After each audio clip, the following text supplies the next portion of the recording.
Genesis. Chapter 32. Jacob gets ready to meet Esau. As Jacob was on his way back home, some of God's angels came and met him. When Jacob saw them, he said, "This is God's camp." So he named the place Mahanaim. Jacob sent messengers on ahead to Esau, who lived in the land of Seir, also known as Edom. Jacob told them to say to Esau, "Master, I am your servant. I have lived with Laban all this time, and now I own cattle, donkeys, and sheep, as well as many slaves. Master, I am sending these messengers in the hope that you will be kind to me." When the messengers returned, they told Jacob, "We went to your brother Esau, and now he is heading this way with 400 men." Jacob was so frightened that he divided his people, sheep, cattle, and camels into two groups. He thought, if Esau attacks one group, perhaps the other can escape. Then Jacob prayed, "You, Lord, are the God who was worshipped by my grandfather Abraham and by my father Isaac. You told me to return home to my family, and you promised to be with me and make me successful. I don't deserve all the good things you have done for me, your servant.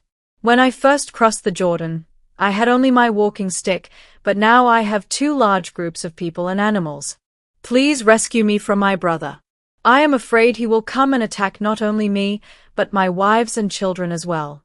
But you have promised that I would be a success and that someday it will be as hard to count my descendants as it is to count the grains of sand along the seashore."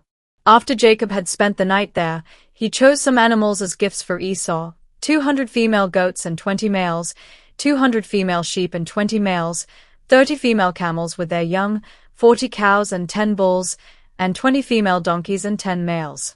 Jacob put servants in charge of each herd and told them, "Go ahead of me and keep a space between each herd." Then he said to the servant in charge of the first herd, "When Esau meets you, he will ask whose servant you are.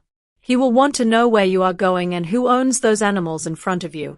So tell him, they belong to your servant Jacob, who is coming this way. He is sending them as a gift to his master Esau." Jacob also told the men in charge of the second and third herds and those who followed to say the same thing when they met Esau. And Jacob told them to be sure to say that he was right behind them. Jacob hoped the gifts would make Esau friendly, so Esau would be glad to see him when they met. Jacob's men took the gifts on ahead of him, but he spent the night in camp. Jacob's name is changed to Israel. Jacob got up in the middle of the night and took his wives, his 11 children, and everything he owned across to the other side of the Jabbok River for safety. Afterwards, Jacob went back and spent the rest of the night alone. A man came and fought with Jacob until just before daybreak. When the man saw that he could not win, he struck Jacob on the hip and threw it out of joint. They kept on wrestling until the man said, "Let go of me. It's almost daylight." "You can't go until you bless me," Jacob replied. Then the man asked, "What is your name?" "Jacob," he answered. The man said, "From now on, your name will no longer be Jacob. You will be called Israel, because you have wrestled with God and with men, and you have won." Jacob said, "Now tell me your name." "Don't you know who I am?" he asked. And he blessed Jacob. Jacob said, "I have seen God face to face, and I am still alive." So he named the place Peniel. The sun was coming up as Jacob was leaving Peniel. He was limping because he had been struck on the hip, and the muscle on his hip joint had been injured. That's why even today the people of Israel don't eat the hip muscle of any animal.